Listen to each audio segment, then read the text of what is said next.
Cindy, we got a beautiful Saturday morning. The sun is shining. It's like shining so right in nice. my eyes. So if I look like Popeye, that's why. Cindy, do you know what we're doing today? This is Tori's ride.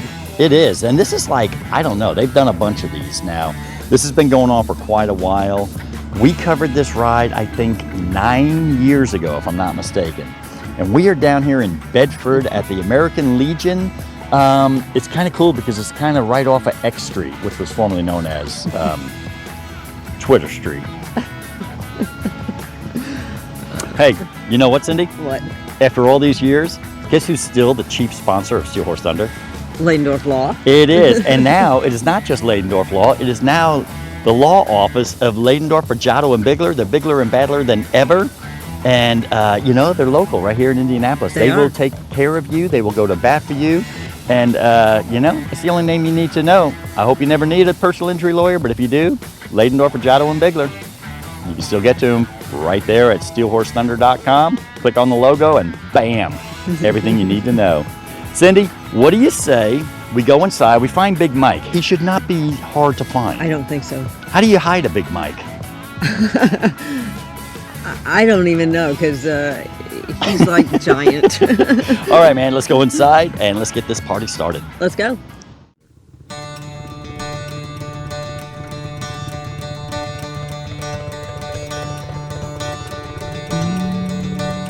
All right, man, I want to ask you about your motorcycle here. This is an absolutely beautiful bike. Tell me a little bit. Thank you. It is a 2003 Softail. It's almost completely custom. We got the 18-inch hanger bars. It's cammed. It's got some motor work done to it. Adjustable push rods. Jugs have been replaced. Custom blue paint here. It's got the flakes in it. And the flames are hand pinstriped. Oh, is that right? Yep. And those aren't spoke covers. Those are actually blue custom fat spoke wheels, front and back.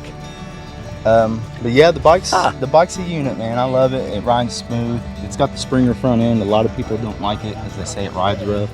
I think it rides like butter, man. I love it. Okay, because that's what I was going to ask you. Because I absolutely love the look of a Springer front end. There's nothing that looks better, in my opinion. So yeah, I rode one. I didn't notice any problems back in the, this was a long time ago when I rode one, but it was like, I didn't notice any kind of issues with it at all. Yeah, I like it a lot. It rides really smooth. Like I said, a lot of people say that it rides rough. I'm riding 90 down the highway, man, and it rides like butter. Nice. Yeah. Nice. And I think a lot of it is just what you're used to riding. It's like people ask me all the time, how can you ride that Road King on these long trips? Why don't you have an Ultra Classic? It's like, first of all, the Road King and an Ultra Classic is the exact same bike. Yeah. The only difference is the accessories that are on it. Other than that, they're the exact same bike. And it's like, I do just fine on a Road King on a long trip. It doesn't bother me any. It's I don't know. I think it just depends on what you're used to riding. And so this is your everyday bike right here. This is my everyday. I actually daily this bike. I drive it to work, ride it home from work. I use this for my everyday vehicle unless it's raining, of course. Right. But yeah, I ride this bike every day. Right on, man. And it's an 03, still running good. Oh yeah, runs like a top. Nice. Yeah. Mine's a 2000, so yeah. I have an older bike as well, and again, I would hop on it and I'd ride to California right now and not be worried at all. Not miss a beat, man. Well, what brought you out to the ride today? Cambria is actually my wife, so she's going to be my wife next month. Okay, congratulations. Thank you. Well, I guess I shouldn't say it yet. I don't want to jinx it. You might piss her off in the next month. Cambria is actually her niece, so so we're here for Cambria just to support her and what she's got going on, do all that stuff and come out here and see some pretty cool bikes that we got.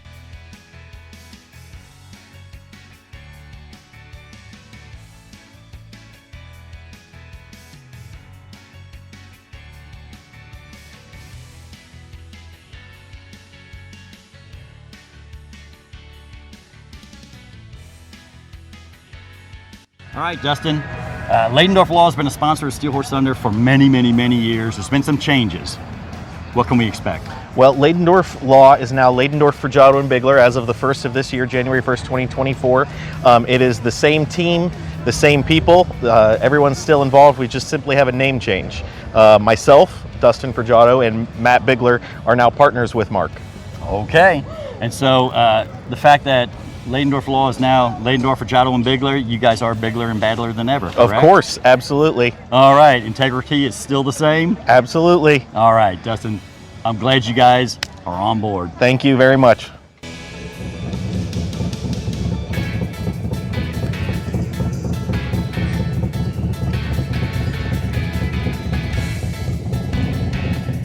So Morgan, you're the road captain. Yes, ma'am. So tell me, how hard is it to put a ride on like this as far as going out and finding the roads that you're going to ride?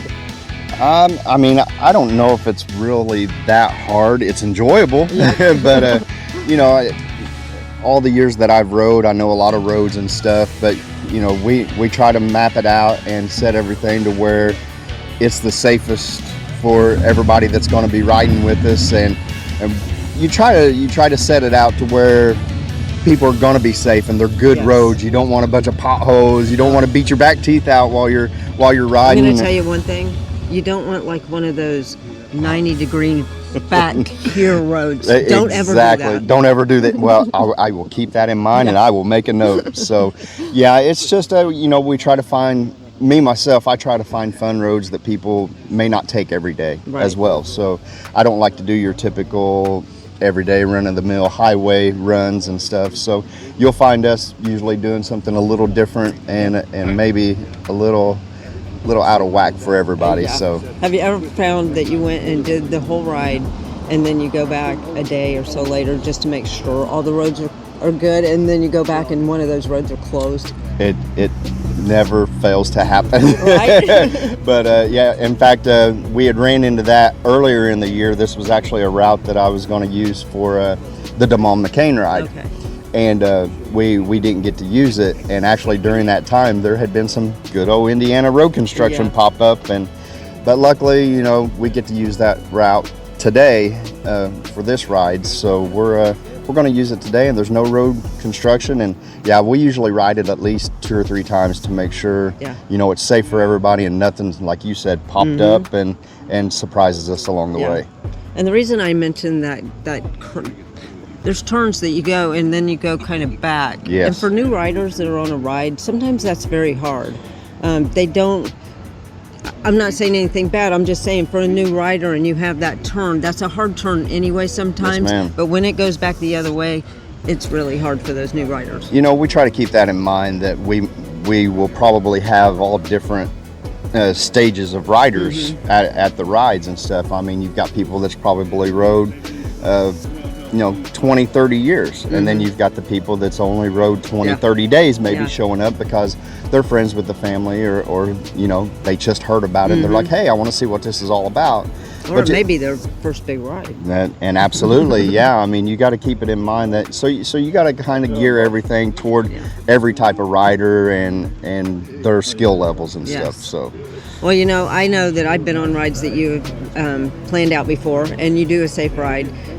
You do a very good job at it, and we thank you for it. And I'm sure all these people really appreciate it too. Well, thank you. So this ride, Tori's ride, was you in the planning of the ride itself too? Oh yeah. I'm the road captain, so I'm the one that laid the route out and everything, and the family. I know the grandfather of the young girl that we're doing the ride for. He's actually a city of Bedford firefighter, and his wife actually works in the school system. I believe she works in the cafeterias of one of the schools. So I knew them, and through the Des Moines ride, he had contacted me and told me his granddaughter's story. So yeah, we kind of. Can you tell me just a little bit of that story? Well, like, so he heard about the Des Moines ride through Facebook, which everybody hears through Facebook, you know. So yeah, he found out about that, and he had actually messaged me and said, it's funny that his granddaughter had the same disease that the benefit that we did for the Des Moines ride. So I said, well, let me talk to the group of guys I ride with, because we have a ride that we need a recipient for. And that's how it all come together. We ended up choosing him and his granddaughters and that family to be our benefactor today. Very good. I just wondered how that came about. Yeah, that's how that coincided. So. Well, you guys have a perfect day for it. It is beautiful today. Yes, it's not too hot yet. And I'm sure the roads down here are going to be beautiful and probably have a little bit of trees along the sides. It's going to keep you cool. So it's a nice little country cruise. Yeah. So, yeah. Well, you guys be safe. Thank you so much for all you do. We appreciate it. And you guys have a safe ride. Well, thank you for all you guys do. We appreciate you coming to rides and you know, interviewing people, and you know, it's just bringing awareness to the things that, you know, some of the people do. It's not just us. Like, there's people all over this state that give their time, and you know, people come out and give their money, and it's all for a good cause. So, you know, the one thing I'd say to the people out there, if you see that a benefit ride's going on, go check it out. See what's going on with it, and you never know, you might get to where you like them, and you might show up to a few more. So Big shout out to Krambo's. Chris Crampy, world-renowned painter. They have Harley mechanics. They have all the accessories, the bells and whistles that you need for your motorcycle. They do great tire sales there, and they have some really cool attire. Get your swag at Krambo's. US 40 over in Greencastle. That's right, it's the Texaco building, 6.3 miles west of US 231, right off of US 40. You know what they say, Krambo's, they'll get you noticed.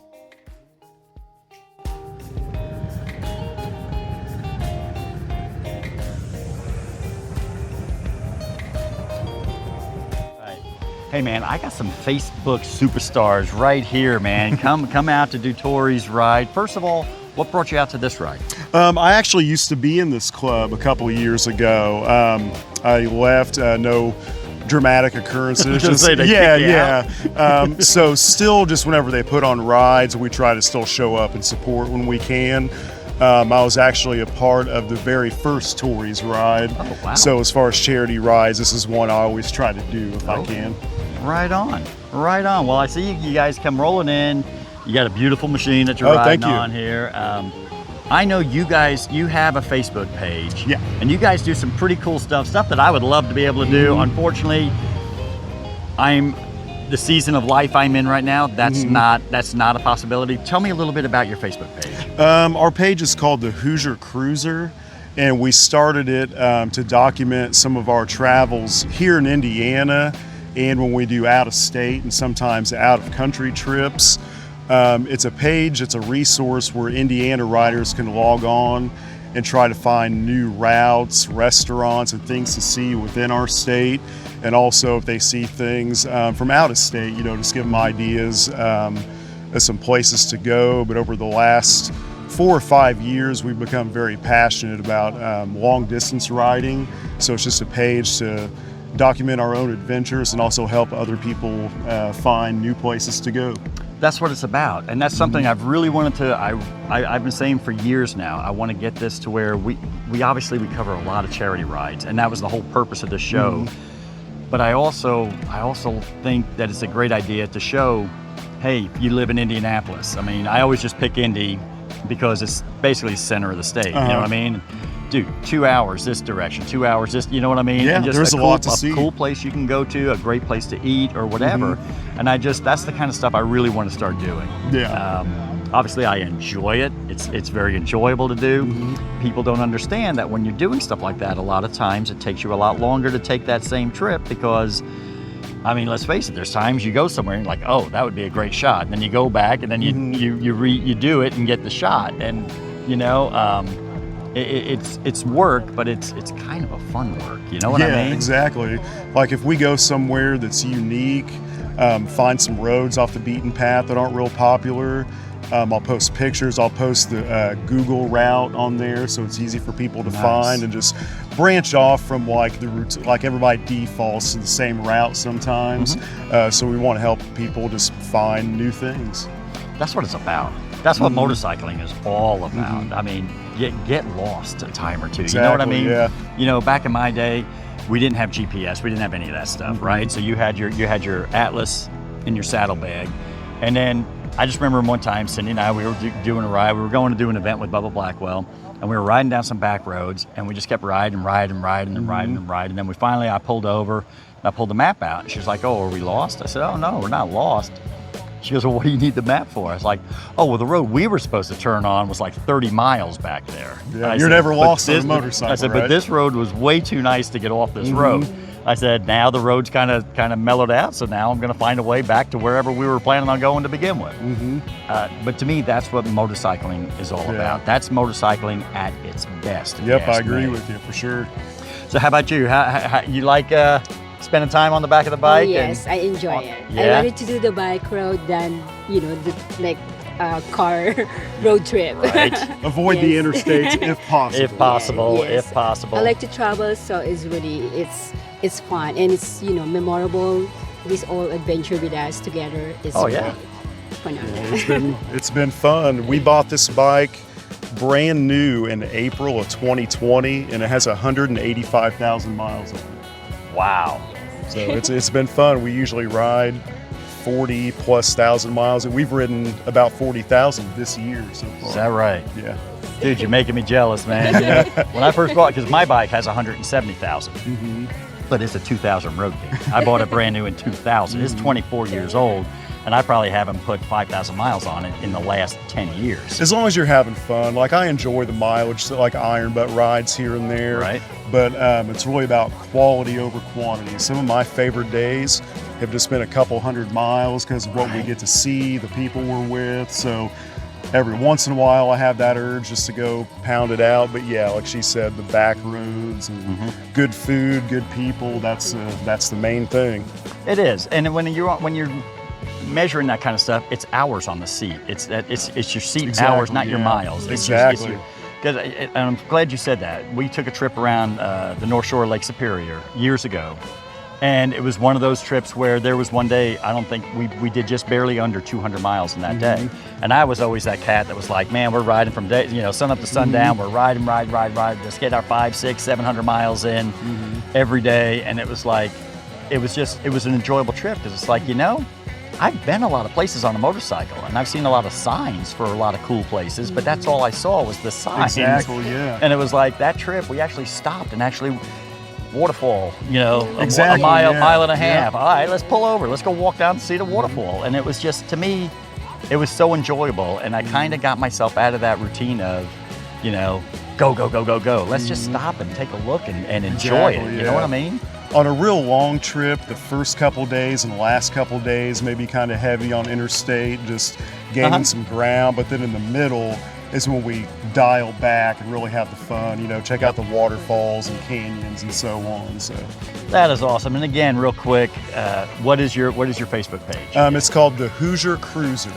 All right, that's easy to remember. Oh, yeah. Hoosier Cruiser. Hard to say, but easy to remember. Hoosier Cruiser. There you go. So, can we get together some other time and I can pick your brain a little bit about some of the stuff you're doing and get a little bit of the ideas? Not that I'm going to steal anything from you, but I believe there's enough roads, even here in Indiana, for more than just one person to be able to document some stuff. Absolutely. You know what I'm saying? Yeah, and I even tell people on my page, like, feel free to comment with places you like. I want it to be a resource for everybody to share. I want to learn about new places to go and stuff. So exactly. All right, man. So you're okay if I start sharing some of your stuff on the Steel Horse page? Absolutely. Right on. We will be doing that. And Scott, and the fact that your name is Scott and you spell it with two T's. Yep. The one T Scots, they're a little pretentious. You got to watch the one T's, but the two T's, we got it going on, brother.